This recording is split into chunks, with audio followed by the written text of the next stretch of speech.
Oh, ladies and gentlemen, welcome once again to the Packernet Podcast. I am your host and resident panelist, as always, Ryan Schlipp. Check us out online, packernet.com. Find me on Twitter, pack_daddy.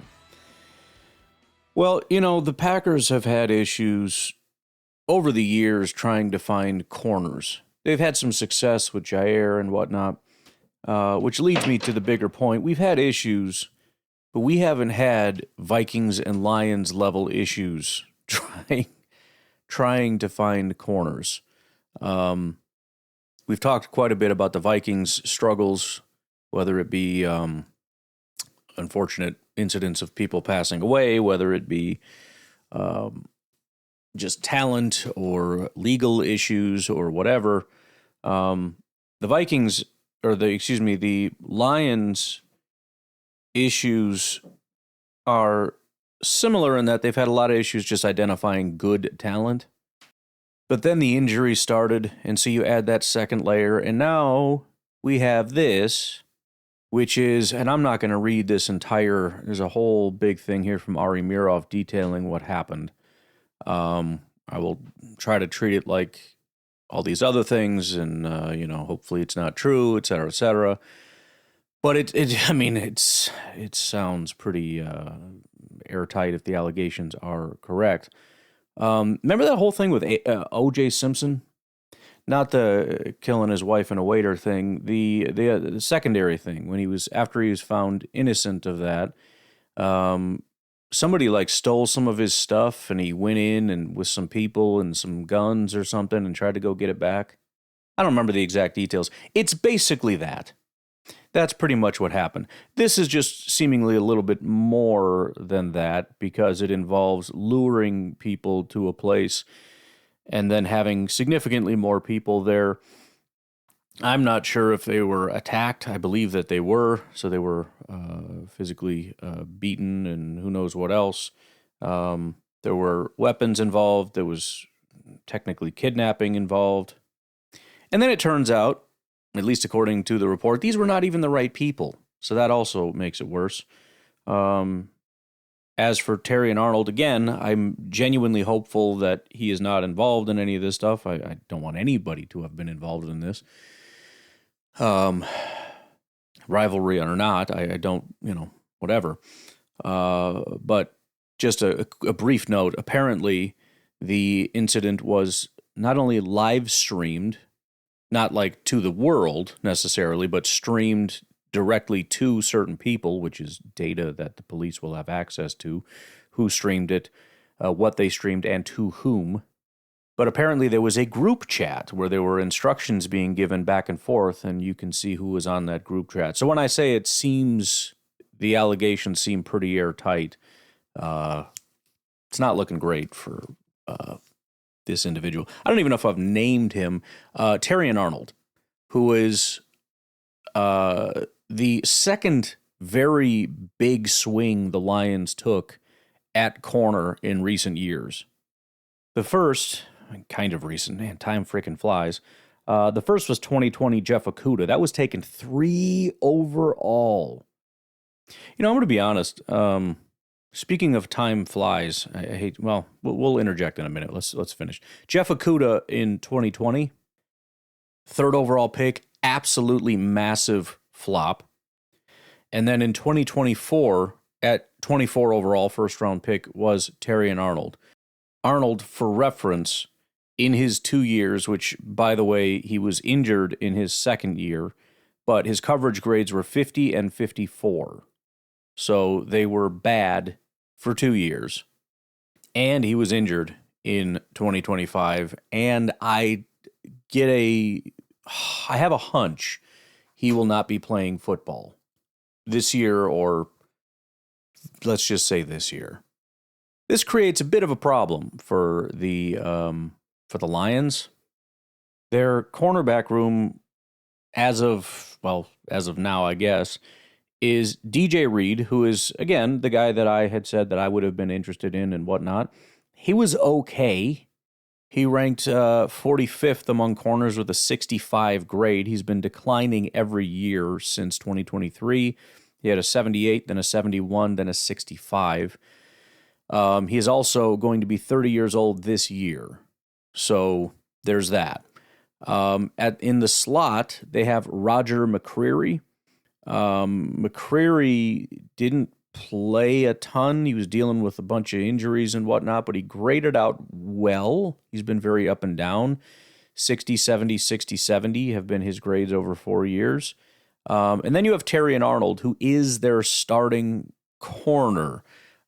He graded out poorly, but the problem with losing a guy that's not even good isn't so much that, you're losing someone that's elite. It's the fact that if this guy's a starter, what does that say about who's behind him? So they have rookie 5th-round pick Keith Abney. They have Rock Yassin, and it's probably going to be one of those. They also have Ennis Rakestraw, who was a 2nd-round pick in 2024, but they have him, according to this, he is in the nickel. So I don't think he would be moved to the boundary. I don't know. But this is all happening as there are serious questions about their safeties as well due to their injuries. First of all, as I said, Kirby Joseph was a fluke. It doesn't necessarily have to be a fluke, but just to be clear, in 2022, he ranked 53rd with a 64 grade. In 2023, he ranked 83rd with a 56 grade. In 2024, he ranked number 1 in the NFL with a 91 grade. In 2025, he was injured, and in the 6 weeks that he played, he had a 59 grade. So, these fluky seasons happen. We talk about them all the time. Do not pay guys off of these one fluky seasons. That's my consistent cry to all these teams. Please do not pay them off of one fluky season. Well, Detroit Lions safety Kirby Joseph signed a 4-year, $86 million contract extension that runs through 2029, which made him the highest paid safety in the NFL when signed. So there's that. So the guy that gave you one good year, literally one good year, got paid as the number 1 safety in football. As of today, OTAs and minicamp, he was still not practicing. Dan Campbell said they're taking it slow, don't have a clear picture on its availability or long-term outlook. Real evaluation likely won't come until training camp. Some reports mention cartilage degeneration concerns, which could be a long-term issue. Then you have Brian Branch. Branch is a good football player, has been pretty consistent. His one fluky year was 2024, which was kind of one of those things where everybody was just having their best years. But he's stayed relatively consistent still. So if we rule out that year and look at the other 2 years, he was 14th and 13th, grading 79th and 78th. So pretty consistent, and that's kind of what you expect of him. However, he did have a season-ending injury at the end of the 2025 season. He is expected to start the season on the PUP list, missing at least the first 4 games. Campbell came out and said, let's say December. Anything before that is a bonus when speaking about Brian Branch's return. So you're not going to have Brian Branch. Joseph will come back at some point, but what version of him is unlikely, and is he even a good safety is another question. Let's see, going into year 5 now, again, to be clear, he's given you one good year, so it's not crazy to ask that question. Terry and Arnold, a starting cornerback, will most likely not be playing for you this year. DJ Reed is fine, at least he was last year. Again, 45th overall, but also 30 and declining, which leaves you with a guy that is up and down. And by the way, this would be a down year if he were consistent. It's, again, 60, 70, 60, 70. This year would be his 60. I'm not saying it has to be that way, but if you're going to bet on what you're getting from him this year, it's just as good a bet to say 60 as it is 70. So this all is on the backs of, and I had said that, several years ago, their GM was probably the best in football, based on a relatively small sample size at the time. He started in 2021, and you look and you say, okay, you got Penei Sewell, you got a Lim McNeil, you got Amon-Ra St. Brown. The next year you get Aiden Hutchinson, you get Jamison Williams. got a couple after that. Then you had your big year. You got Jahmyr Gibbs, you got Jack Campbell, you got Sam Laporta, you got Brian Branch as your first 4 picks. So it's looking quite good. Now, there are caveats here. Some of the caveats would be, for example, 2021, really just one really solid player. You took him at 7 overall. You got Aiden Hutchinson at 2 overall. You got Jahmyr Gibbs at 12 overall and Jack Campbell at 18 overall. So if you're not picking inside of the top 20, you would not have the chance to get any of these. If you're not picking inside of the top 10, you're not getting half of these guys. But still, you got Sam Laporta and Brian Branch. The problem is his track record after that is Terry and Arnold, Ennis Rakestraw, Giovanni Manu, Sion Vaki, Mekhi Wingo, and Christian Mahogany. As best as I can tell, none of those players are good. 2025, you got Tyleek Williams, Tate Ratledge, Isaac Tesla, Miles Frazier, Ahmad Hassanin, Dan Jackson, Dominic Lovett. Tesla seemed for about 2 games, literally 2 games, to be a superstar. After that, he did nothing. Christian Mahogany looked like he was going to be a stud. That completely fell off. Tate Ratledge might be a pretty good player. We'll have to see how he does in year 2, but he had a decent rookie year. But it's been real rough, especially since they started having, for the first time, non-top 20 picks. 2024 was the first really bad draft class. Their first pick was at 24, the next one at 61. 2025, pretty bad draft class, started at 28 and then 57 and then 70. That really good draft class, they had the 4 good picks were in the top 45. The next 2 years, they're only going to have 1 pick in the top 45. Again, kudos for nailing all 4 picks in the top 45. That's still impressive. But most people don't have 4 picks in the top 45. You get 1. The Packers, by the way, have 0 for 2 years in a row. So this has been my critique of the Lions for a while, is once you get to be a good team, the difficulty of even maintaining, much less getting better, gets extremely high. And now they have begun losing players, quite a few, especially on the offensive line. They've had a hard time trying to rebuild that. They now have a rookie first-round pick, Blake Miller, who's going to hold down the right tackle spot as they move Sewell to left tackle. They're trying to rebuild the interior. Mahogany does not look great. Mays does not look great. Ratledge might be decent at right guard. This is still a massive downgrade from when they were at their peak, which, again, I still think is the number one reason, not the brain drain, although that's another big issue, is losing all your coaches. But that's the number one issue that they're facing.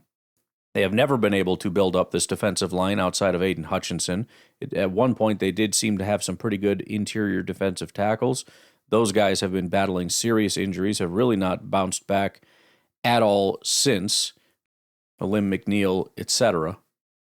We've never been able to identify that number 2 pass rusher outside of going out and paying guys like Za'Darius for little flings here and there.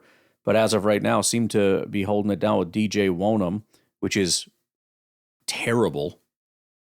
And I'll just add one more little note here, because I had just heard this recently, and I do not remember where the heck this came from, but somebody was talking, I think it was on Reddit, actually, is what it was. Just happened to come across that. I get Reddit emailed to me, and every once in a while I'm like, that seems interesting.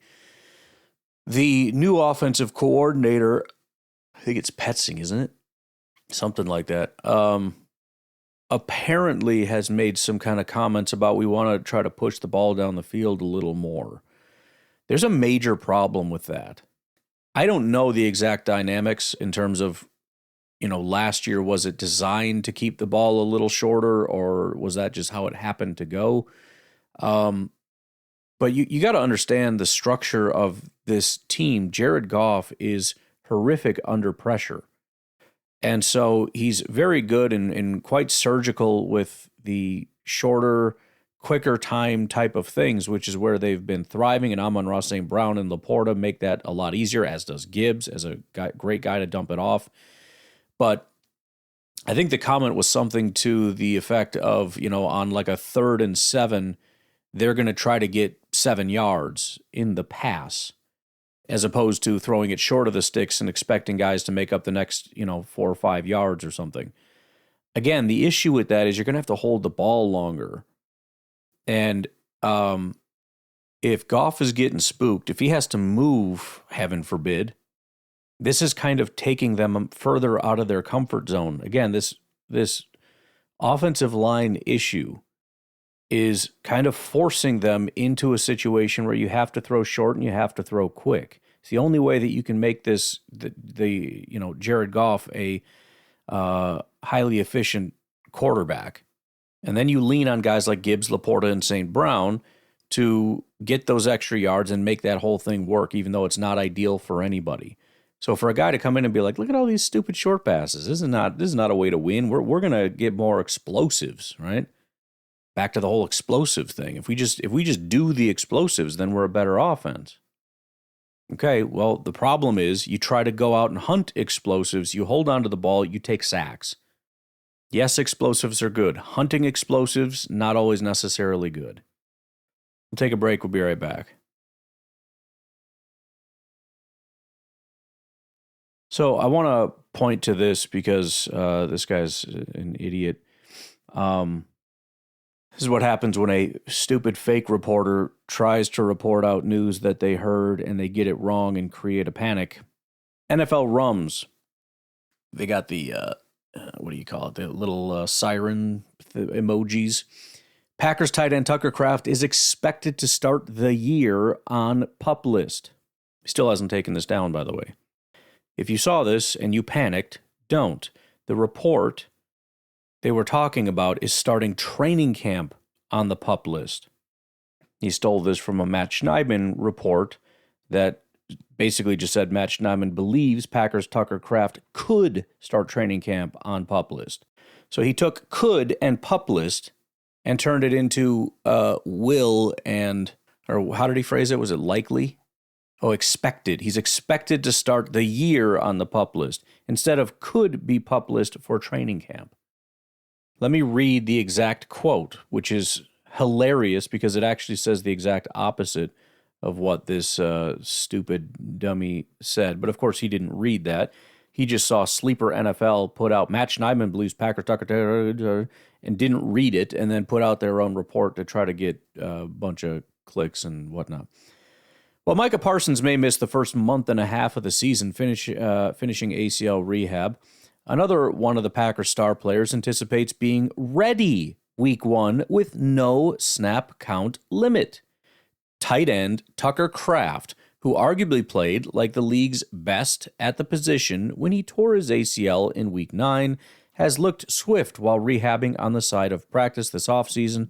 He said he recently hit 21.5 miles per hour on foot, and even if he starts training camp on the PUP list, he should be full go by the time the Packers visit the Vikings to open the season. That's it. That's the whole report. That's where this is coming from. So, if you saw that report or anything like it, it's not true. If you saw something like that on Facebook, that's what you get for being on Facebook, I guess. I don't know what to tell you. I as a longtime Facebook user, having really only get over there like once a week or every other week or something, and I scroll and I see reports like that.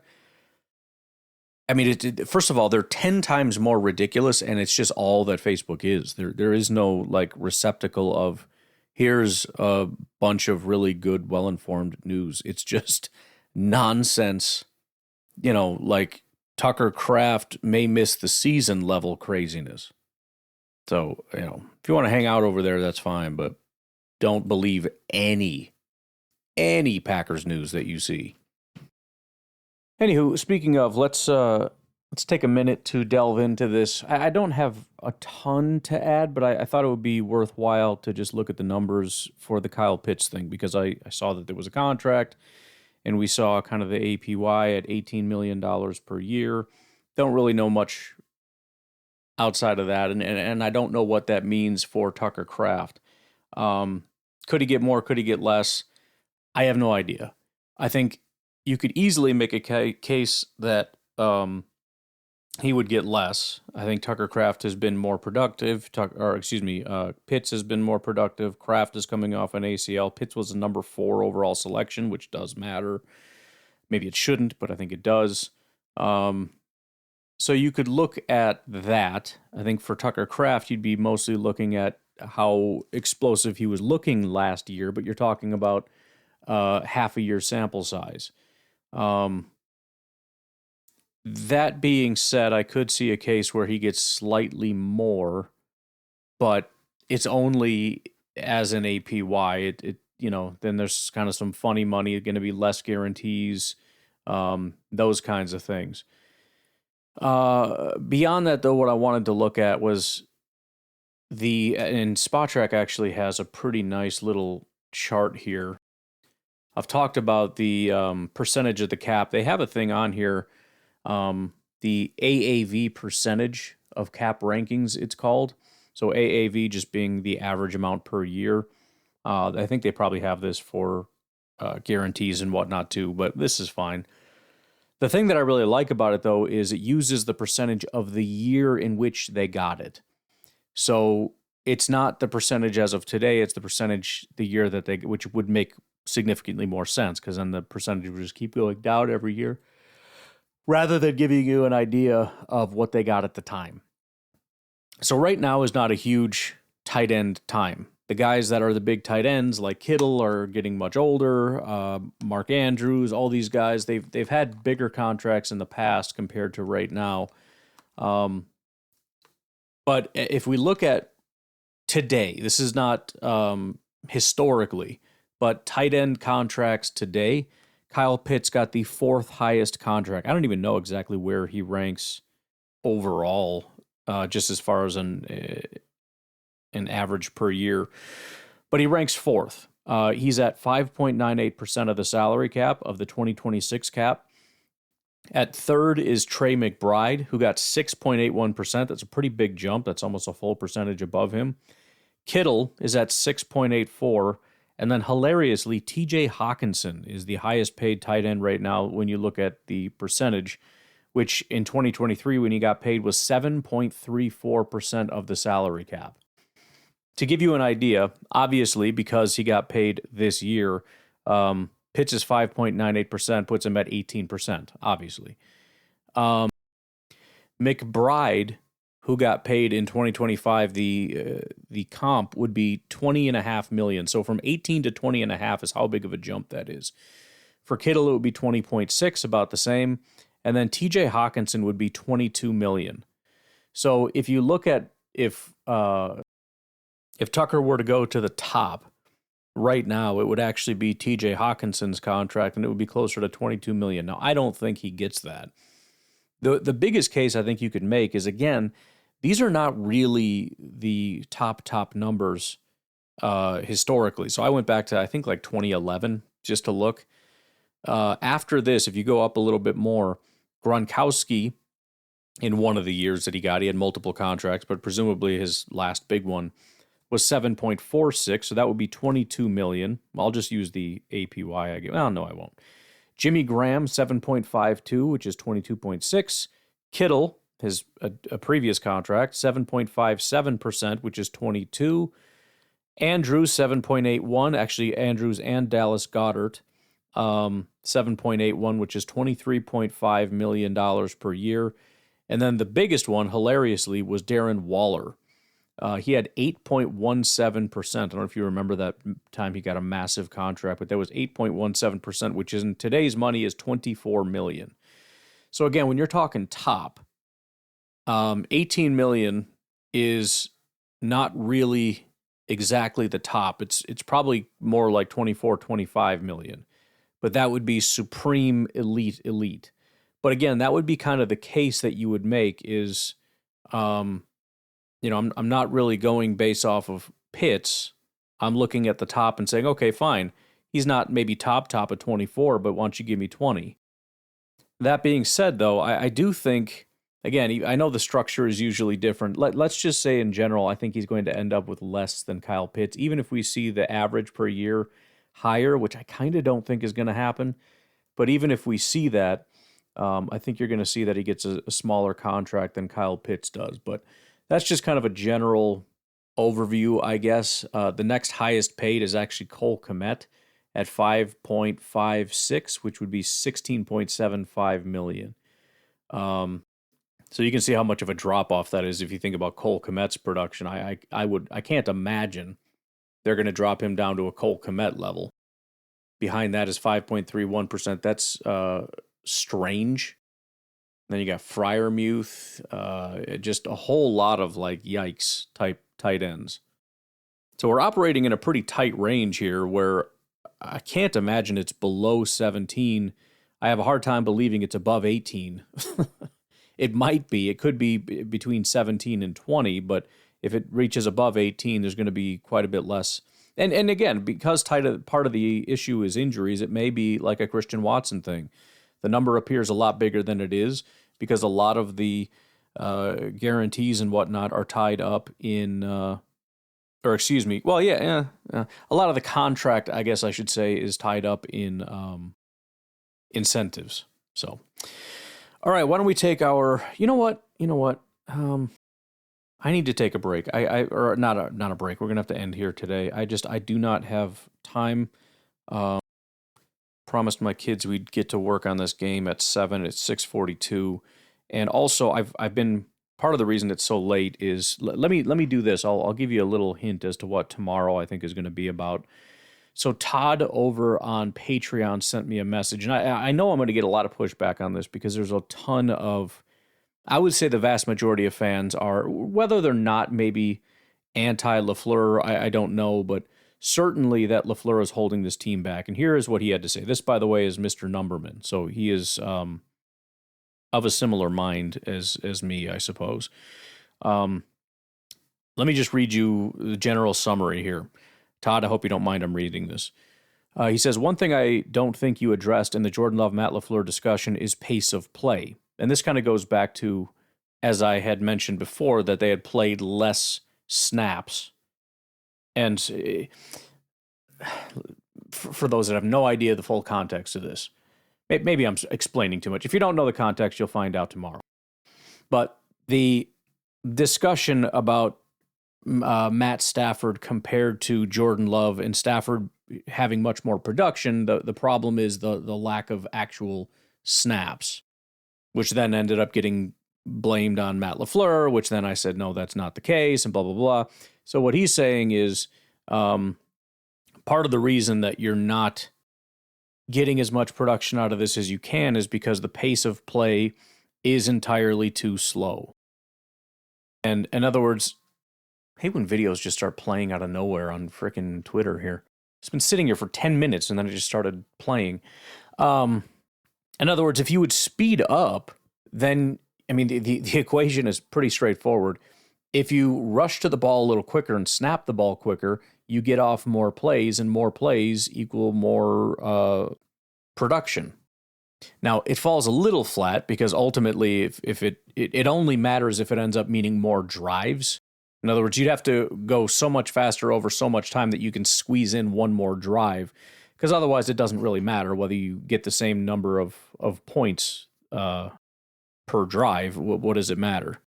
But he says we have so few offensive plays run, it reduces the points we score. Again, the plays, the amount of plays don't super matter unless, again, we're talking about we need to play faster so that we get more drives. Because I don't think anybody would complain if we only ran 2 plays but ended up getting a touchdown. It doesn't really matter the plays. It just matters go faster so that you get more opportunities, so that you get more points. He also goes on to say it helps all these losses by keeping scores lower than they should be, allowing bad teams to hang around and increasing variance. In other words, when you have a lower, I'm interpreting him like he's speaking another language.